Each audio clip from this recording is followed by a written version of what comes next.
Hi everyone, this is Gail at Ladyfinger Sewing Studio in Ole, Pennsylvania. Today I'm going to share with you how to cut block number 8 from the Made and Found quilt along using the Accuquilt cutting system. So because this is a 9 patch and it's a 9-inch finished block, we're going to be using this 6-inch cube to cut out these shapes. Why?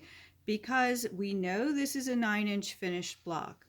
It is equally divided into 9 portions. So since it's a 9-inch block, we know that this square and this square are both 3 inches because 3 plus 3 plus 3 equals 9, correct?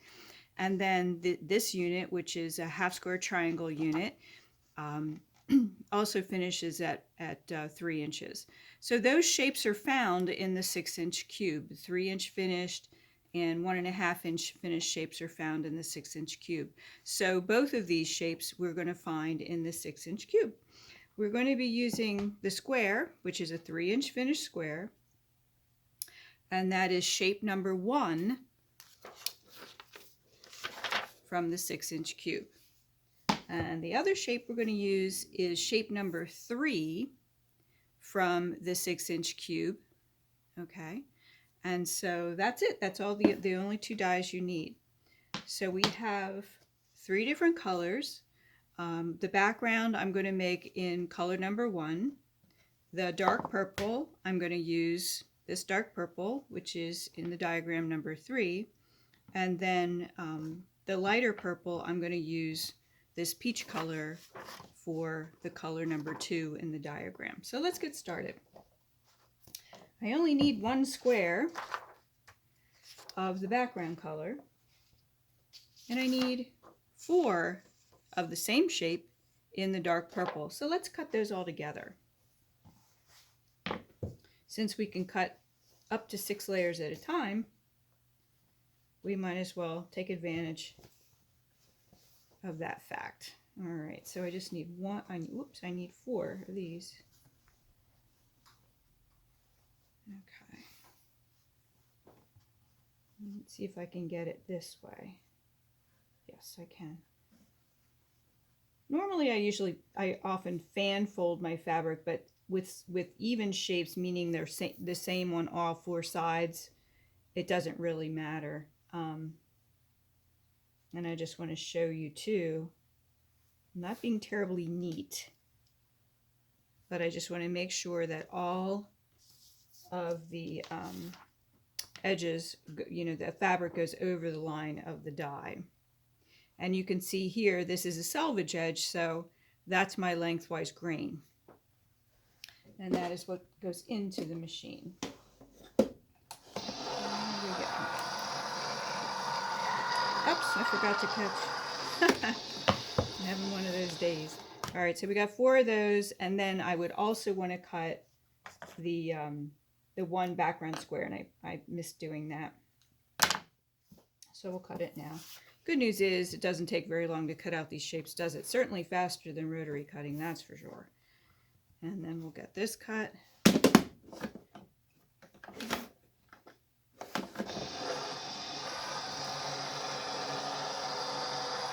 So again, I could have cut all of this out at one time because it only equated to 5 layers. But that's what happens when you're on camera. Okay, the next shape I need to cut out are the, oh, here we go. We need 2 of the peach too. Well, it didn't matter. Anyway, you get my drift. See, that is just barely big enough. What do you think? You think I can get away with this? I might. Let me give it a whirl. When things are really tight, you really need to check, meaning I don't have a lot of extra fabric on the sides. But when I'm not on camera and just sewing, I can be very, very careful and just get those edges covered. So I needed 4 of these, I think. No, I only need 2 of these. Okay. And there's that. And this is such a small piece, I am going to chop this off.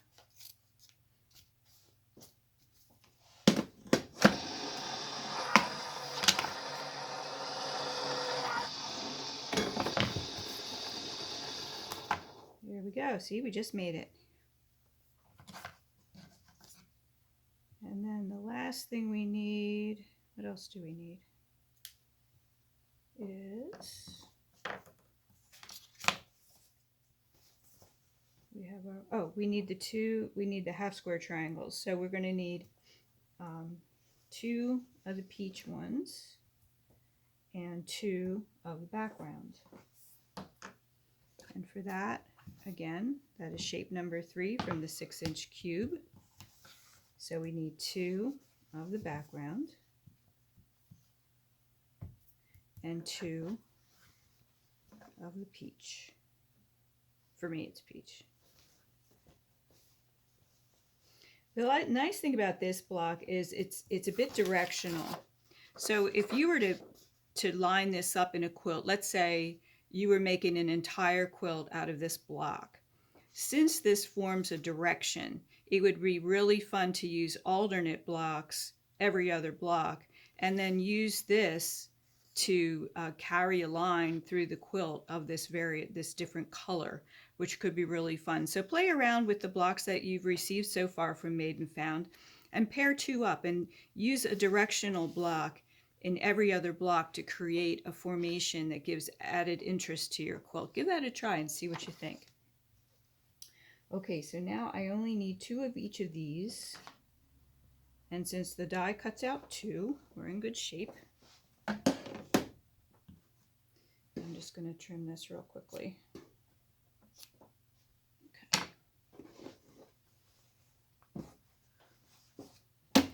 Okay.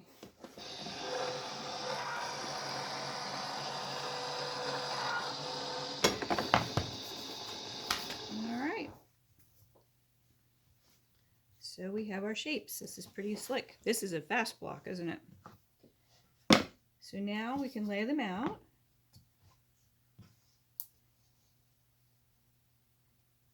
Oh, wait a minute, did I put that right? All right, so we have our 4 dark purple squares.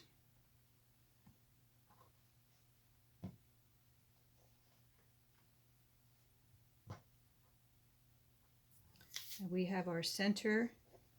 For me, it's a background fabric. Could be whatever you want it to be in your block. And then we have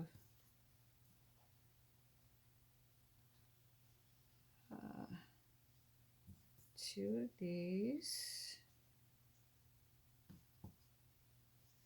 and this is at the edge. That's towards the middle. And then we have the other 2 peach right here. Okay, does that match? I think so. So when you're sewing these together, again, you're sewing a 9 patch. First, you're going to construct the half square triangle units. Maybe you can hear Miss Ginger in the background. She's finding something to play with. So there she goes. So we sew these 2 together, these 2 together, and now you basically have 9 pieces to sew together. So I do 1, 2, 3, 1, 2, 3, 1, 2, 3, and then sew those threesomes together until you have your finished block.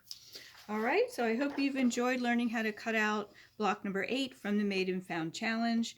Once again, it uses shape number 3 from the 6-inch cube and shape number 1 from the 6-inch cube as well. Okay, thanks so much and have a great day.